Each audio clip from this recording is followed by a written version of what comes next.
Today is still February 2nd, 2026. Like I said, today was just annoying. Though that man saying all that crap. Can we use anything against her to get money out? It's like, shut up. Just shut up. Who wants to hear your fucking mouth?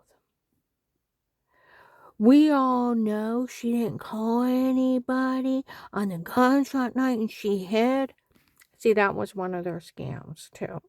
Where on Christmas Eve of 2018, uh, I told you Dave was acting weird.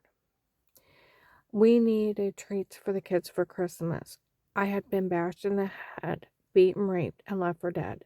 I had been losing 5 to 7 pounds a week from being so drugged up, hardly could even keep saliva down at times.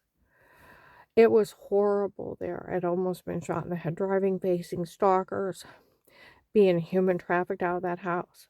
Dave's beating me anytime he can, and then drug dealers are beating me under drugs. I have damaged intestines from it. I'm lucky to be alive. Um, and when he went to go to Walmart, before he left, he was smirking. He knew something was going to happen.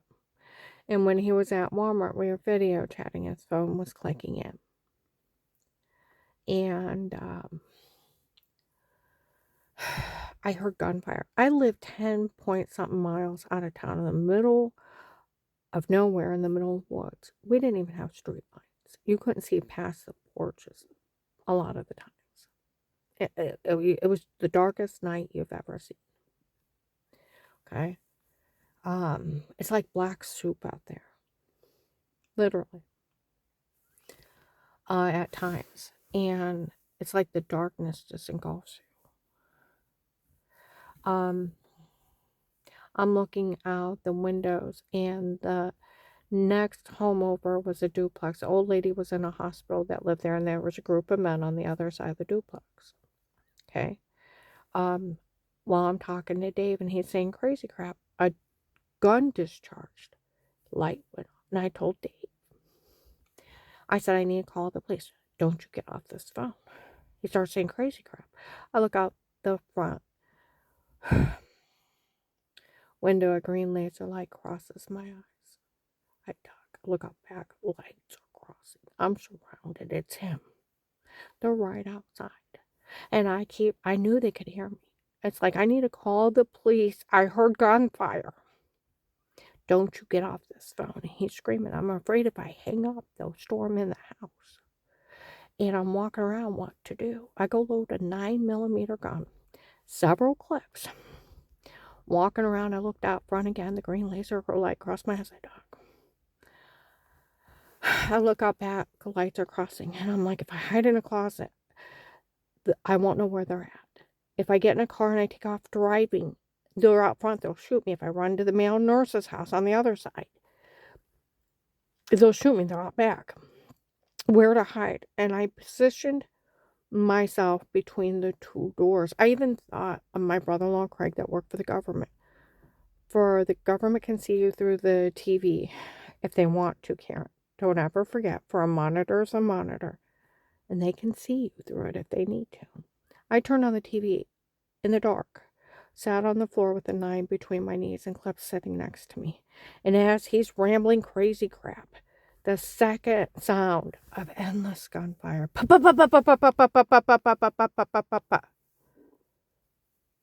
And I threw that phone, I cover my ears, rivers of tears running down my eyes, praying for anyone in trouble and for myself.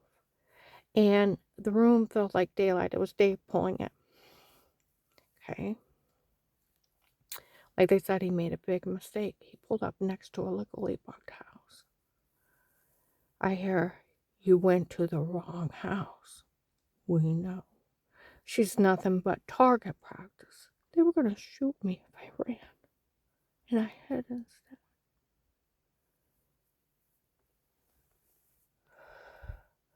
He said, we seen her through a monitor. She's up to something. He said that was figures. We shot a man that was sleeping.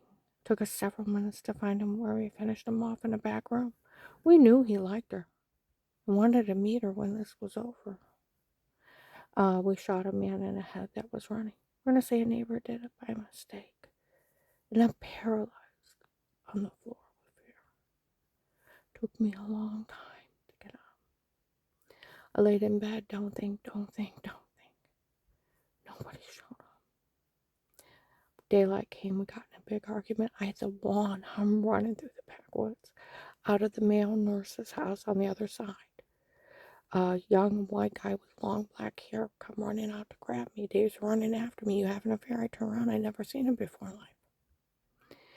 He run back in the house. Dave passed me, raised his hands. I have to find the trail cameras to find out how he made it out in the dark. He took off running, where the lights were crossing when he wasn't home. I looked over at the duplex. Nobody was there. I picked up a stick and I started swearing. Christmas Day of 2018, legally bought a house. Dave told Dixie, there was gunfire up here the other night. She's like, gunfire? I lived in the middle of the woods. You can't see nothing at night. And he said they went to the wrong house. She's like, wrong house? Got in my face. Looked me straight in the eye. She's nothing but target practice. Goosebumps. Pure evil looking right at me.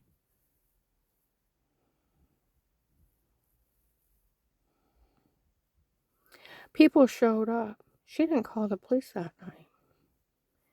We should have her arrested. Not Dave caught with the shooters under surveillance that they killed too. Not the people that did the shooting, but a victim, another victim, hiding for their life. We should get money out of her because she hid. That's the mentality of these stupid crackheads. Did they want money out of Dave for killing the people? No, another victim hiding for their life. You know, the investigators screamed at him, you'll never say a word to her. It's not wrong to hide for your life. You ever see these real life things on TV where they go into schools and they raid them, or malls, and people stand on top of toilets hiding for their life under displays, in displays? Is it wrong to hide for your life? No, it's smart. It makes you another victim. You do nothing wrong hiding for your life. But their mentality that they deserve money because I hid, I don't think so. Not even a damn dime. Did you go after Dave? No. The shooters? No. You know, then they started talking about some guy named Cameron and that he died. They talked about somebody in the hospital. They didn't know if he'd ever walk again. A guy showed up last year in Harville. I can hardly walk after what those people did. They told me to stay out of it.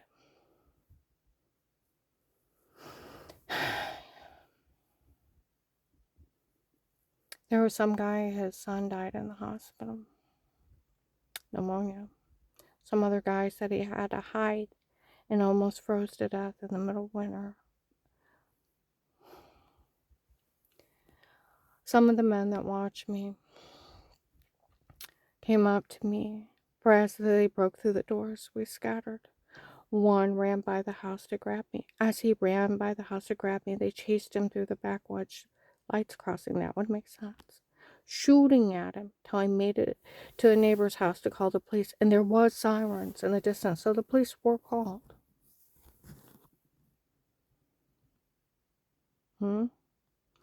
Another man said he was hiding behind a fence and seeing Dave with the shooters. And the guy I described to that agent was up there too. They were waiting to shoot me if I ran. I hid instead.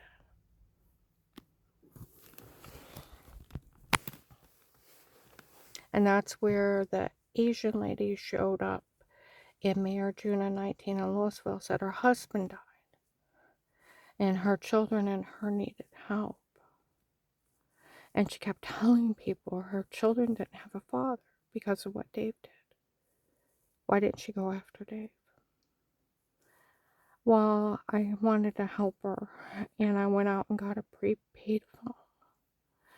I did video statements, got my witnesses, put it in a box, took it down to Seth Arcos, my attorney, and I said, "Would you deliver it?"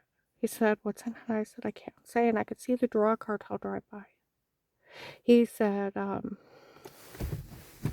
he said, "Karen, I'm not a moose. Does it have something to do with your husband?" I'm like, "Maybe." He said, "Karen, you have this big secret. You won't tell anybody. Be a martyr. Be a victim. Don't tell anybody."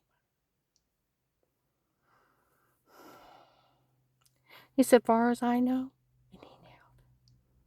I said, "Seth, have a good day," and I was afraid they'd kill him if I told him. Well, within a few days, they were yelling down the street, "We can't have her state what happened up there. You can't beat a single woman by herself." You know what happened within a few days? Arms above my head, smothered with a pillow, punched in my private ear, punched up inside, till I passed out. Sit her up as I was coming to, they're pouring stuff in my mouth. My arms go straight down, I can't move. Do it to her again, and they smother me, and they're beating me, and they're raping me, and I can't move. And then they say this, no. And they hit me, and they beat me, and they rape me, and they smother me. The fourth time coming up for her, I passed out. Do it again, till she states it. Until you finally say what they want just to get her.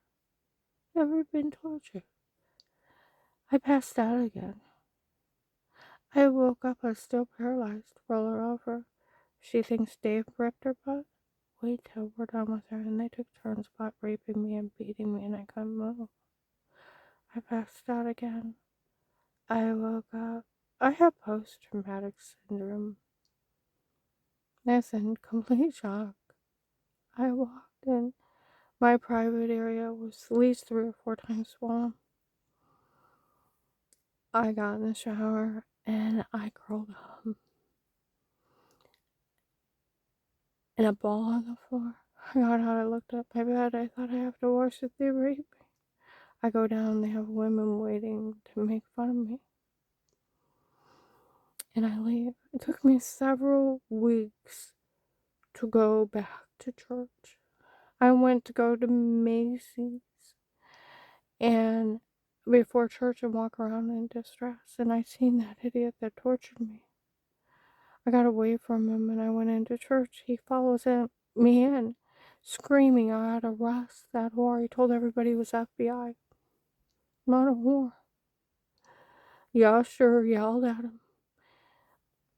"What you did was considered rape. You leave her alone."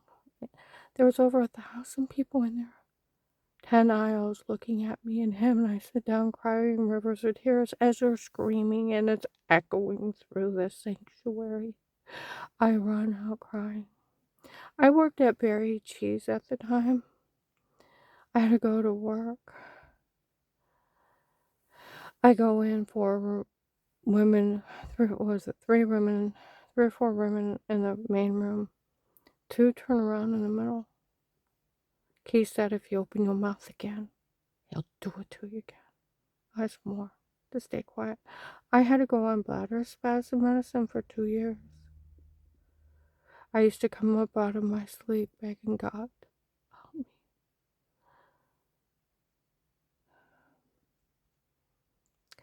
October 5th, 21, Macy's. The Asian lady was in there. She told an older Asian couple, I told those people to stop saying stuff to her. I found out she got beat trying to get us help. I got tortured. Took me over a year to get enough courage to repeat it. What happened? I went up and outside of the Ravenna courthouse. I called my sister. I knew people that worked the case would eat in the restaurants around there. I got off, 2 of the guys walked by. They look at me. They look at each other. Where's that idiot over the house? I go in and the nice Ravenna officer with a mustache and dandruff, he said, "Hi, sweetie." And usually he would say, "I'll have the boys look into it." But this time he looks frantic. And I said, "Can I talk to Judge Ludick?" And he was busy. "I want to leave." He said, "You can't leave." I said, "I gotta go." And I had tears by then. "You can't leave. You have to talk to Abigail." Portage County prosecutor, victim activist. I told him. I said, "I gotta go." He said, "I'll get lady officers to take you down." I met with Abigail. There's lady officers standing there. A man walks up with a tiny file. "I'm here for carrying around the house." Walks off with a lady officer. FBI case. Lady officers walk back. "I'll walk you home. You run around, you tell everybody you know what happened to you. You hold the FBI accountable. People have got away with way too much. You go tell the Portage County Sheriffs."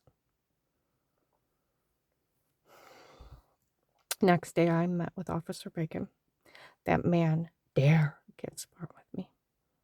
I started pulling evidence out of my phone. "Is this funny? Is this funny? Is this funny?" He's like, "No, this is above my level. I'll pass it on." I thought, "You're freaking sheriff and it's above your level?" Well, then he wouldn't answer my phone calls. So, since I know the police can hear me, I used to go out and call my meter maid. Inside my car, with the windows up. "Don't like it, do something about it. Are you a freaking meter maid above your level?" I won't answer my calls. Well, everybody started blaming the Portage County Sheriffs. I went up and first I emailed everyone. I emailed the Ravenna police. The chief of police itself called me back. I interviewed all my officers. They knew nothing of this, and it was none of our officers. You need to talk to the Portage County Sheriffs. I went up and I met with a Portage County Sheriff inside a recorded room. "Miss Hall, it was none of our officers in your home. We weren't in your home or anybody else's home outside a protected custody case with statements." I said, "It's the Fourth Amendment." He said, "It is." I said, "Police and agencies can only be in a home under a threat of life with statements in a court order." "Yes." And he said, "And what these people are saying they did is illegal. We did not have any knowledge of it. And we did not know they were in your home. And we weren't in your home or anybody else's home because that's illegal." And I told them how they were bragging that they drugged me and told me to say weirdo stuff. That's illegal. They're supposed to Photoshop the shower scene in the other room. They're laughing at me and people in front of people in stores. That's illegal. Everything these people did is illegal, and we had no knowledge of it. He said, "We all know that you think Officer Bacon didn't do anything." He walked right into the chief of police's office and he told us that everybody has to stay out of this.